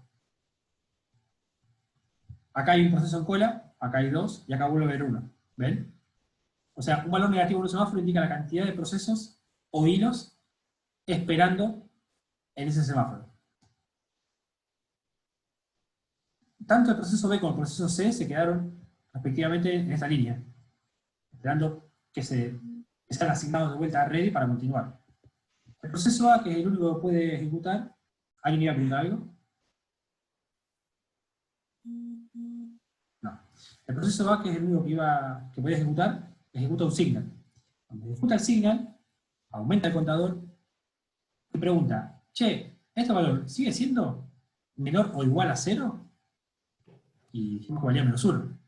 Sí, como es menor o igual a 0, remuevo un proceso de la cola y lo pongo en ready. El proceso de la cola era B, lo remueve de la cola del bloqueado, lo pone en ready, queda solamente C y esto vale -1. Cuando B pasa a ready, va a ejecutar actualmente. Tal vez no en ese instante de tiempo, pero cuando se le asigne CPU va a ejecutar. Y cuando ejecute, va a pasar por toda su región crítica hasta que llegue a ser su signal. Cuando haga el signal va a pasar lo mismo con C. El count vale -1, le sumo 1, me da 0. ¿El count es menor o igual a 0? Sí, vale 0. Entonces remuevo un proceso de la cola del semáforo y pongo el proceso que acabo de remover en la cola de red. Remuevo a C de la cola del semáforo, el semáforo vale 0, y lo pongo en la cola de red. El proceso C ejecuta su región crítica y hace el signal. Este signal deja el semáforo en el estado inicial, ¿ven? Esto permite que cualquiera de los tres, bueno, hilos en este caso, no procesos, pero es lo mismo, que cualquiera de los tres que quiera ejecutar nuevamente un wait, tenga la instancia del semáforo en 1 para poder ingresar. Si esto valiese 0 o negativo, se quedarían bloqueados. ¿Se entendió ahora más o menos cómo funciona? Claro, la clave está en el bloqueo y el desbloqueo. Ahí está la magia de los semáforos. Primero, que te aprobé el sistema operativo y es casi atómica, entonces vos te asegurás de que se ejecuta o no se ejecuta. Segundo, que te bloquea los procesos que van a estar en espera, entonces vos no tenés que estar preguntando por nada en los procesos. Y tercero, que a su vez te los desbloquea cuando se libera el semáforo, ¿no? O sea, es como que te hace una gestión mucho más eficiente que las soluciones que vimos antes. Entonces podríamos pensar que el semáforo... Claro. En la Cuando desbloquea un proceso y lo saca de la cola de bloqueados, Sí. ¿reordena también esa cola para que C, digamos, que sea no sufra starvation? Mirá, en principio vamos a asumir que siempre esta cola, creo que más adelante lo dejamos escrito en el PPT, pero esta cola es FIFO siempre, no hay que reordenar nada. Simplemente si yo elimino B de la cola, va a continuar el siguiente, ¿entiendes? Okay. Creo que en realidad, no sé si Windows lo dice bien, que no te garantizan el orden con el que van a salir los procesos de acá. O sea que si vos tenés 15 procesos acá, en realidad vos no sabés cuál va a salir. Pero nosotros en la cátedra, y en general vamos a asumir que esto es FIFO. El primero que entró a la cola del semáforo es el primero que va a salir eventualmente.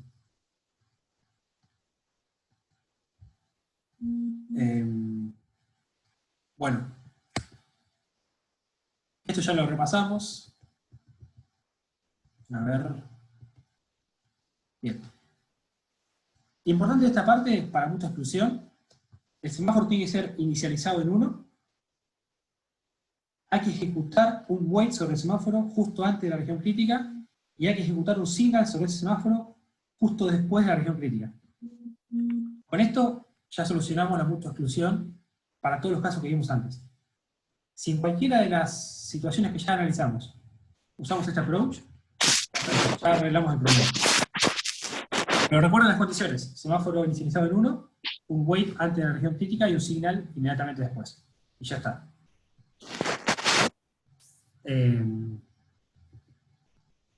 Un dato no menor: los semáforos se pueden compartir entre procesos, no solamente entre hilos, eso es importante. Los semáforos pueden ser compartidos entre procesos, entonces yo podría coordinar tanto hilos como procesos, que era una de las cuestiones que tal vez no eran tan fáciles en las soluciones de software o de hardware. Yo acá puedo definir un semáforo y que ese semáforo esté compartido entre procesos y los dos se queden eventualmente bloqueados dependiendo de la ejecución del otro. Y bueno, cada uno puede llamar al wait y al signal, que como dije también son syscalls.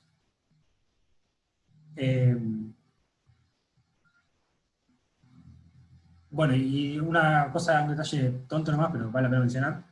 El wait y el signal acá, como están escritos, son para comprender el concepto. En Linux, en Windows, tienen otros nombres, que ahora no recuerdo. Pero cada sistema operativo te define cómo se va a llamar cada función wait y signal, dependiendo de cómo lo implementan ellos. Pero la idea intrínseca es la misma. Vos definís e instanciás el semáforo, y tenés las funciones wait y signal para cambiar de valor. Y ya. Fíjense que como usuario, no tenemos acceso a la cola del semáforo en ningún momento. Lo hace solamente el código interno de la función. Solamente definimos el valor del semáforo y lo incrementamos o decrementamos y ya. Terminó toda la lógica que tenemos que conocer. Bueno. ¿Qué pasa si yo quiero que un hilo ejecute todo lo que pueda de forma concurrente con otro hilo, pero hay un caso particular en donde el hilo 1 tiene que esperar un resultado del hilo 2 o viceversa, ¿no? En donde yo necesito el resultado de un hilo para continuar mi ejecución, porque necesito que termine de hacer algo. Podemos usar podemos usar semáforos para pasar mensajes. Fíjense que si yo quiero sincronizar tareas, por ejemplo, y quiero que la tarea 1 se ejecute siempre antes que la tarea 2, porque justamente me pasó de que Hilos me resolvió la vida y avanzó un montón y demás, pero tengo que resolver esto en particular. El semáforo también permite sincronizar tareas. ¿Cómo? Como bien dijo, no sé quién fue, no vi el nombre, podemos inicializar el semáforo en 0, ejecutamos la tarea 1 y cuando se ejecuta la tarea 1, le incrementamos el valor a 1, en este caso, en 1 a 1.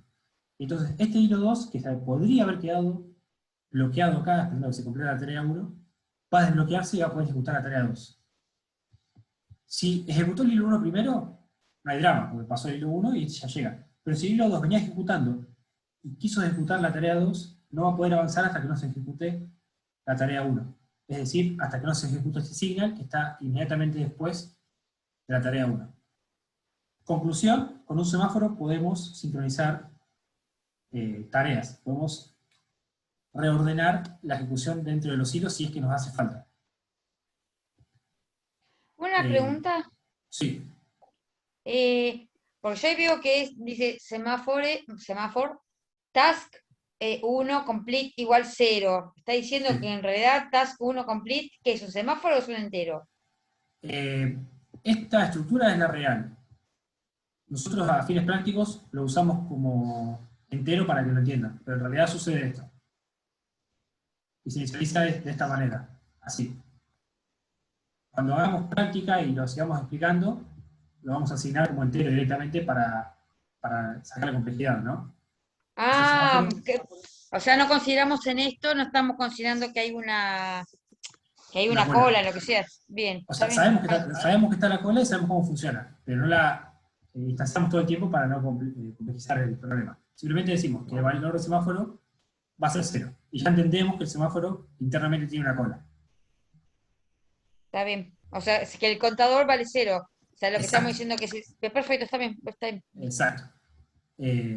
Pero la realidad es que sí hay una cola en el semáforo. No es solamente un número entero. Es el número entero más la estructura que maneja la cola. Y acá hacemos lo que me habían comentado hace un rato. Sincronizamos las tareas. Cuando se ejecute la 1, doy el aviso porque está lista y recién ahí puedo avanzar el hilo 2. Esto parece más un semáforo de lo que nos encontramos en la calle, ¿no? Está en rojo, hasta que me pone en verde, y cuando se pone en verde avanzo yo. Listo. Y esto puede pasar n veces entre n hilos, en diferentes lugares del código. Bueno. A poquitas cosas ya me avanzo porque se me hizo re tarde, no me di cuenta que son las 11. Vamos a darle una vueltita rápida. Los valores de los semáforos. Si el valor es mayor o igual a 0, perdón, mayor a 0, esto me indica la cantidad de instancias disponibles de ese recurso. Porque nosotros vimos al principio que lo usamos en 1 para la mutua exclusión. Pero un semáforo puede representar la cantidad de impresoras que tengo disponibles. Si tengo 3 impresoras, podría inicializar un semáforo en 3 para que me permita usar no más de 3 impresoras al mismo tiempo. Cada vez que un proceso pide el recurso impresora, yo decremento el semáforo 1, 2 y 3 veces, y con eso estoy logrando que un proceso tome una impresora. Cuando venga el cuarto proceso, se va a encontrar que el valor es -1 y no va a poder usar hasta que otro proceso libere una de las impresoras y aumente el valor. Entonces, valor mayor a 0 son las instancias disponibles del recurso. Si en particular estamos hablando de una variable global, generalmente decimos que el recurso tiene una sola instancia, porque es el espacio de memoria de esa variable, y por eso lo inicializamos en 1. Si es menor a 0, el módulo del valor, quiere decir que el valor sin el signo negativo, es la cantidad de procesos o hilos que se están bloqueados en ese semáforo a la espera que se libere, como lo mencionamos acá, ¿no? O sea, el módulo de este valor negativo es la cantidad de procesos en cola. Y si el valor es 0, significa que no hay recursos disponibles y que también no hay nadie esperando que se libere. O sea que si yo me encuentro con un semáforo que vale 0, lo más probable es que me bloqueen ese semáforo, pero estoy seguro que voy a ser el primero a ser desbloqueado cuando el semáforo valga 1. Bien. Bueno, acá con los tipos de semáforo, el contador o general es para inicializar un valor mayor o igual a 0. Es un tipo común, como decía, de las impresoras, cosas por el estilo, donde quiero... Perdón. Sí. Antes que dijo que lo pusimos en 1 porque era una el recurso, la variable compartida, esa parte... Exacto. Ah, La variable compartida, si decimos que es contador, es el único recurso porque es una variable con una porción de memoria definida. bueno, No entonces se... lo ponemos en 1. Exacto. Si tenemos dos variables, lo ponemos en 2. Si tenés dos variables, depende. Porque en Dos realidad... regiones críticas, sí. Depende, claro, por cada región crítica vos tenés que tener en cuenta el uso de cada variable. O sea, por cada variable deberías tener un semáforo en realidad. Sí. Claro. Eso sería, y cada uno de esos semáforos inicializados en 1, porque hay una sola variable. Si no son variables y son otros recursos, por ejemplo, como decía, impresoras, ahí no importa mucho cuál impresora estás usando, porque son indistintas para vos. En cambio, si es una variable, sí importa porque la variable tiene un significado. Claro, ahí decimos una variable siempre 1, claro. Exacto. La impresora la pueden usar indistintamente. Exacto, puedo usar una u otra en diferentes momentos y es lo mismo. Pero en el caso de la variable no, vos tenés que leer una variable y sí o sí tiene que ser esa. En los tipos de semáforos tenemos el semáforo contador o general, que se inicializa en valor mayor a 0 y es para contar generalmente cantidad de recursos, es el uso más común. El binario, que es por ejemplo el de, usamos pasaje de mensaje recién, o para coordinar tareas, que va en 1 o 0. Generalmente se le dice binario a este, solamente varía entre 0 y 1. Porque no es que más de un proceso se va a quedar haciendo wait o cosas por el estilo. La idea sería que pase entre 0 y 1 nomás. Y el mutex es el caso particular para regiones críticas, que sí o sí tiene que estar inicializado en 1 y que puede bajar a valores negativos, que va a ser igual a la cantidad de procesos que pueden querer ejecutar esa región crítica. Pero la idea detrás de los tres es la misma, solamente varía para qué lo vas a usar. Si lo vas a usar para región crítica, es mutex. Si es solamente para pasaje para coordinar tareas o pasaje de mensajes, es un binario, y si no es un contador para contar cantidad de recursos disponibles. No va a variar la forma en que se llaman y demás. Bueno, acá decíamos el orden de la cola de bloqueados. Generalmente FIFO. Perdón, Fede, dijiste, perdón, el binario para lo que es sincronización de tareas o pase de mensajes. Exactamente. Van a ver en realidad que son los mismos tipos de semáforos, con la diferencia de cómo lo usás, va a caer en una categoría u otra. Pero el uso es el mismo, es inicializarlo y usás el wait y signal. La diferencia es que qué objetivo perseguís con ese semáforo. Si lo vas a usar para gestionar recursos, seguramente va a ser de tipo contador, si es para pasaje de mensajes en binario o coordinación de tareas, y si es para garantizar la mutua exclusión, justamente mutua exclusión, va a ser un mutex. Bueno, en la cola de bloqueados de los semáforos, decíamos siempre que vamos a considerar FIFO. Puede ser que haya otro, creo que no tomamos nosotros ejercicios en donde digamos que la prioridad cambia, pero sepan que no siempre es FIFO, que puede ser cualquiera el orden de la cola de los semáforos. Y que en realidad, bueno, acá está, por ejemplo, los mutex de Windows te dicen que no asumas que va a ser FIFO. Entonces vos no sabés cómo van a salir de ahí los procesos. Nosotros en la cátedra vamos a usar siempre FIFO, a menos que digamos lo contrario, que creo que no lo decimos nunca. Pero por las dudas, imagine que si hay un semáforo, y si empiezan a bloquear procesos, quedan en FIFO. Mirá, tenemos ejemplo de código Esteban ahora, que no vamos a hacer seguramente. Y No, estamos un no, poco quemados, pero sí, así que saltémoslo. Pero bueno, en esencia era el mismo código de antes, solo que poníamos semáforo arriba y abajo y vemos como mágicamente daba 300.000. Así que ya se los conté, se lo imaginan. Y nada, sigamos que os cerremos. ¿Qué era faltaba? literalmente esto, sí. Era esto y ya, no mucho más. Y funcionaba.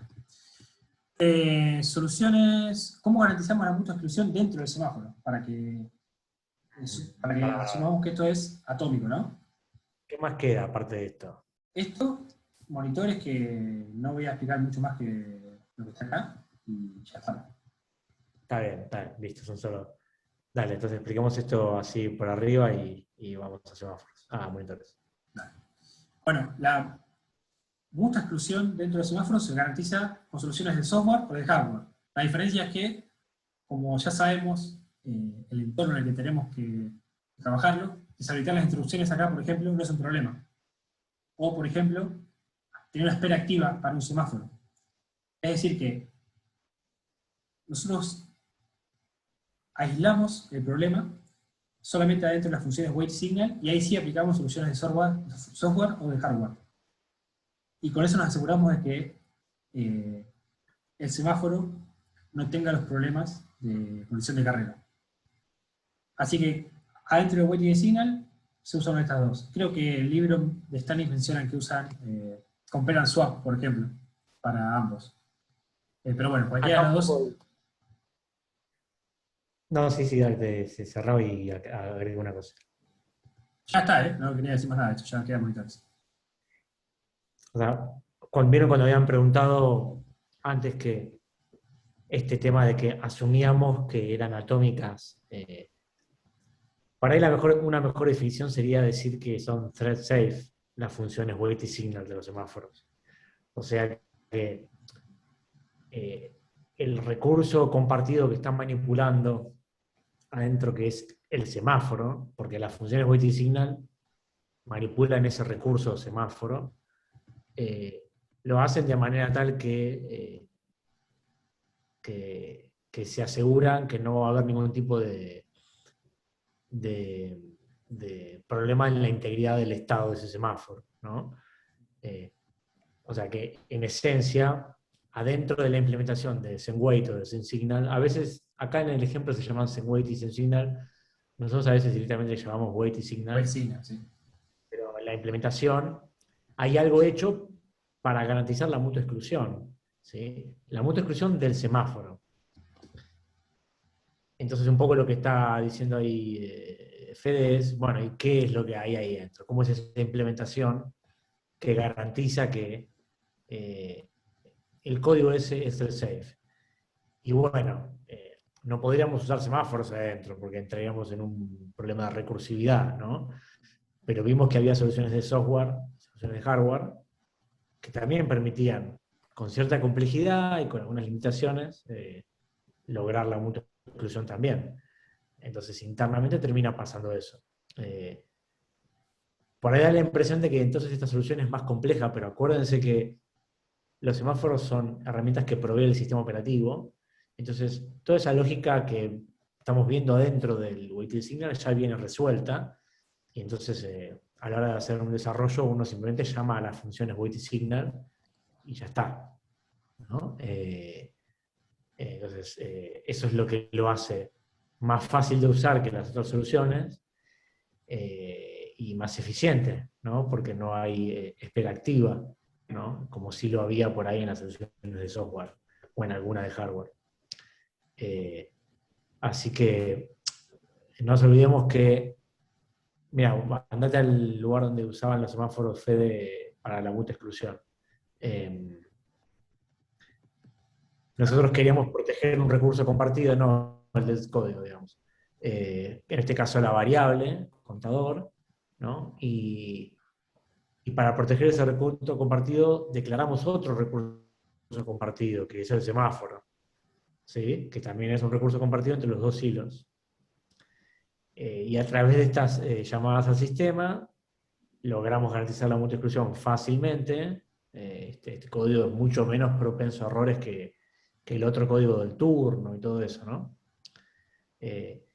Y el semáforo es un recurso compartido que también tiene que ser protegido, pero eso ya viene resuelto por cómo está implementado la herramienta. ¿Está bien? No es más un problema nuestro. Nuestro problema es proteger la variable contador y ubicar adecuadamente weight y signal, porque eso también es importante, ¿no? E inicializar bien el semáforo, ¿no? Si le pongo un valor inicial incorrecto o pongo signal primero y weight después, bueno, sigue siendo responsabilidad mía y no voy a lograr lo que quería, ¿no? Pero definitivamente es más fácil y más eficiente. Bueno, eso. Genial. Bueno, queda solamente esto que lo paso por arriba porque no voy a decir más que lo que dice y terminamos. Dale, muy por arriba. Después a profundizar. Bueno, otra solución provista por el sistema operativo son los monitores. Los monitores son componentes de software que tienen la característica de que ofrecen a los procesos una serie de procedimientos, que los procesos invocan esos procedimientos, y que si otro proceso viene o sea, si un proceso usa el monitor y viene otro a usarlo, el segundo proceso queda en una cola, similar a lo que pasaba con los semáforos. Hasta que el primer proceso no libere el monitor, el segundo no va a poder usarlo. Cuando el primer proceso termina de ejecutar, el segundo proceso entra y ejecuta. ¿Cómo asegura el monitor la integridad de las variables?